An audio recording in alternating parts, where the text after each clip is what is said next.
Hi Taurus, welcome to Magpie Moonchild. My name is Kayleigh. As I was sitting down to do this read, I heard the Bee Gees, How Deep Is Your Love? And you come to me on a summer breeze. Really weird.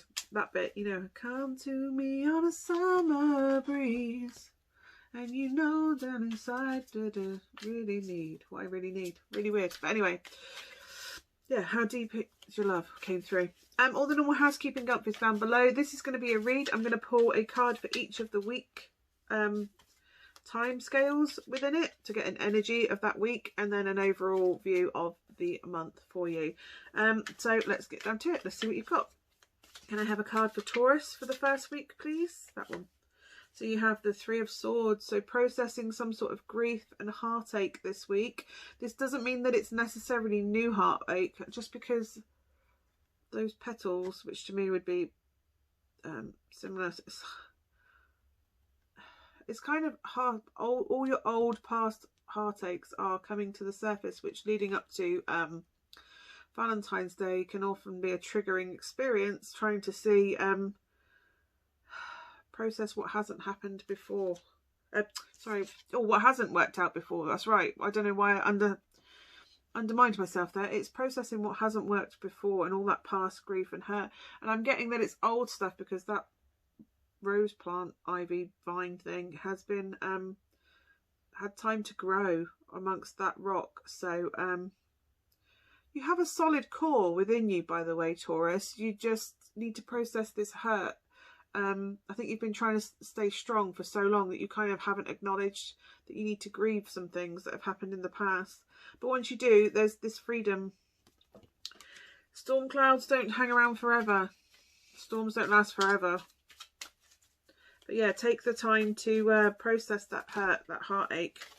And it could be that something that's happening now is triggering all that old heartache. So yeah, it's time to have a look at that.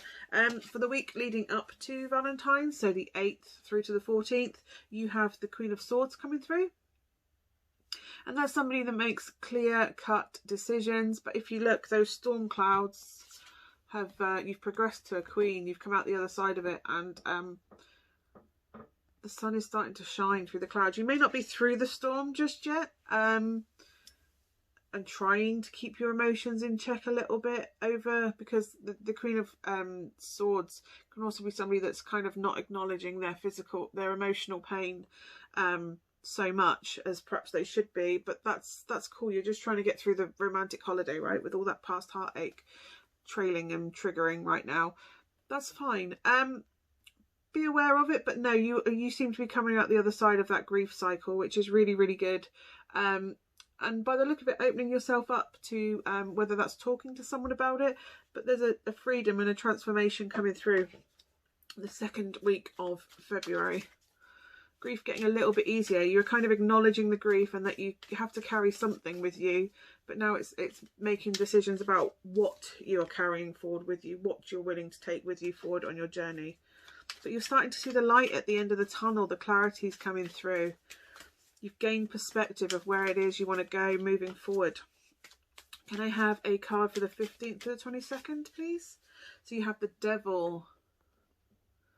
So the Devil is, it's working on your shadow side, acknowledging the work that you're doing and maybe going a bit deeper with that work. Also, it's looking at emotional crutches that you have.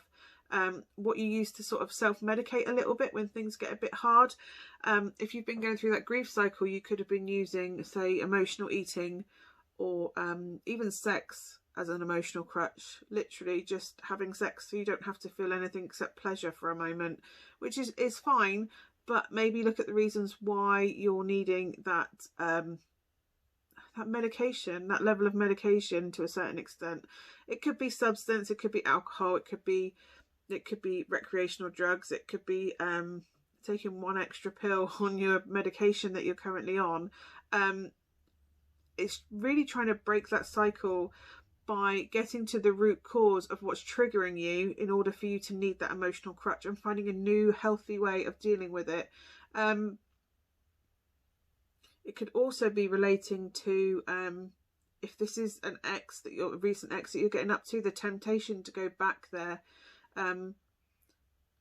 because you want sex and you need sex, going back to an ex seems like the easiest option to go and get that satisfaction, physical satisfaction. It's not sensible though, because you're opening up that emotional can of worms. So although you're feeling your oats and you're feeling sexy and you're feeling fine, by having sex with them, you could be opening yourself up to a whole new wound that you're reopening the wound. You're disturbing the scab that's trying to heal. So it's kind of, please don't go back there and think that it's gonna, yeah, I'm just getting what I need out of it, when really there could be a deeper meaning why you want to go back there and have that sex with them, have sex with them. Yeah, just it's just about looking at your choices and analysing, is that coming from a place of past hurt? Why do I need to do that right now? It's just about making a better choice, basically. And I know it's hard when you've known someone for so long, and it's very easy to go back to where it's comfortable, where that side of things are very comfortable, and get that itch scratched because it's familiar, and it's easier than trying to have all that awkwardness with a new person. This person ticked your boxes for quite a while, so it's easy to go back, but that doesn't mean you should go back. That doesn't mean you should go and do that. Your energy for the final week, you have the Seven of Wands, defensiveness, having to defend yourself, or feeling defensive, or feeling like you have to defend yourself and your choices. Stand your ground, take the high road. If they go low, you go high. If you did sleep with the ex, this could be opening that whole can of worms, and they may want to get back and you don't. That's the other side of that. If it's not opening an emotional can of worms for you, it's certainly going to open an emotional can of worms for them. So it's best not to go there. And just defending that option, defending your choice, basically, because the devil is also like the Lovers. It's a choice. You're choosing to either continue to use something as a crutch, some sort of support mechanism, some ill that you keep doing, you keep choosing to go there, and now it could be the choice to walk away from that. And if you are walking away, it's just defending whatever decision you made with that devil, whether to continue and go down the slippery slope or whether to take a new path. But either way, there's going to be demons to battle, and you're going to need to defend yourself either from the demons or from people that are making judgy comments about it. I'm just going to take a quick sip of tea because it's made my mouth really dry. But yeah, your overall energy for the month of February is the Moon, which teamed with the devil and that Three of Swords and that processing of grief. It's things that you've pushed down under the surface are now coming up to light. They're coming up to the surface. They need looking and processing. Dealing with shadow feelings, things that you've kind of refused to acknowledge. You've left them hidden in the shadows. Past hurts, past pain, past triggers that you kind of go, yeah, I'm fine, look, I'm doing all right. This doesn't affect me. Things are starting to come to the surface and have things illuminated on them, which if you don't deal with properly, the fear of that happening again, or that there's fear attached to not acknowledging that pain, and that's what's coming out with the Moon. There's things that you're refusing to see or are as yet unseen, unprocessed, and yeah. Also look at moon cycles. With the new moon coming in February, it could be a good opportunity for you to start looking at the moon as ways to process your emotions and your feelings and manifestations within the month, because the new moon is all about setting intentions, and the full moon is all about releasing stuff that doesn't serve you. So have a look into moon cycles and using that to move forward. Moonologies are really good. If you don't, there's a group, Yasmin Bolland's got a group on Facebook that's really good for that. I am a member in that, but I'm not a paying member to any sort of subscription or anything like that. But the moon cycles, there's also a book called Muse with the Moon that's really good to work with, to do with working with moon cycles.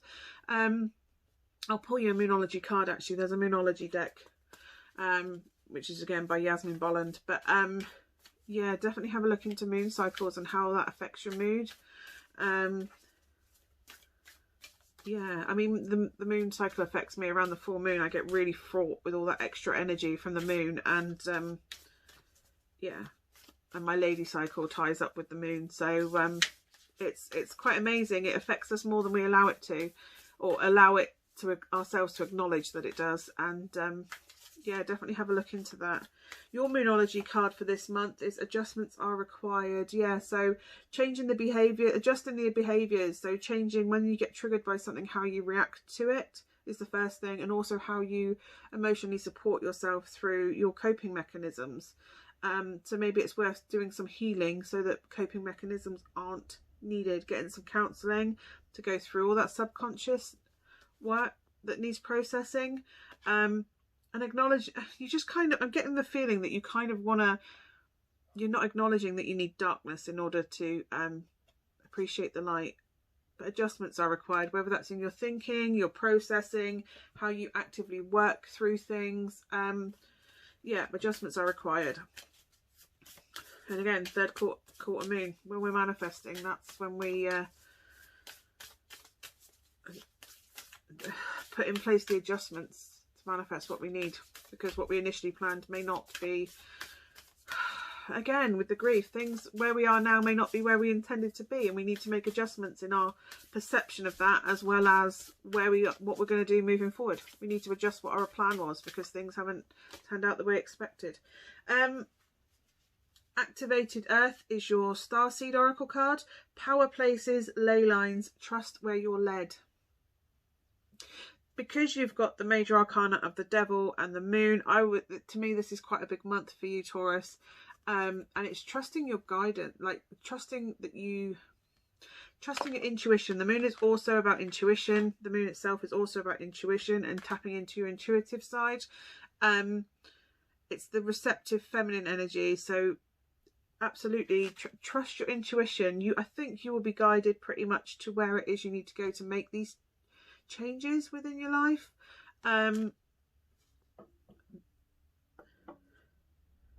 But yeah, have a look into ley lines, possibly. If there's a ley line near you, something along that.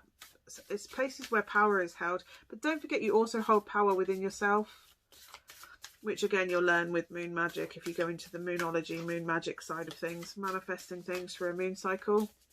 There is power within you that you may not have actually considered before. Earth pulsing, pulse of the mother, slow down, time in nature. Spend some time in nature, get grounded. And acknowledge how awesome nature is. And how when things really hurt, sometimes I find grounding myself in nature, it really does, it's quite healing. But it also gives me a bit of perspective that, you know, things happen in nature, but things evolve around it and adapt around these massive changes. Life still goes on around, you know, these trauma points. Like a tree can get knocked down, but things grow out of it, new opportunities grow out of it, whether it's fungus or insects feed on it, or literally from the broken, where it's broken, the green sprouts it's still rooted and things can still grow from it. So just because something isn't where you thought it would be, or something got bent or broken, doesn't mean it can't grow into something beautiful. It's just not what people envisioned that would be forever. A tree doesn't keep standing still forever. Eventually it breaks or dies or whatever, but it's what comes from that, trauma to that tree, what grows from that, what's the positives to take from that situation and movement forward. It's adapt and overcome. For your self-care card prompt for them, it's to meditate, go within, start processing things within, acknowledging things, sitting in your stillness and seeing what comes to your consciousness, and starting to process through meditation. It could be a guided meditation. There are guided meditations for certain things out there, so have a look into that and see if there's something you can do that way to also help you heal. So yeah, that's a bit of a harsh one, Taurus, but hopefully yeah, hopefully you can take something from that. Thank you so much for watching, Taurus. I will see you again soon. Bye for now.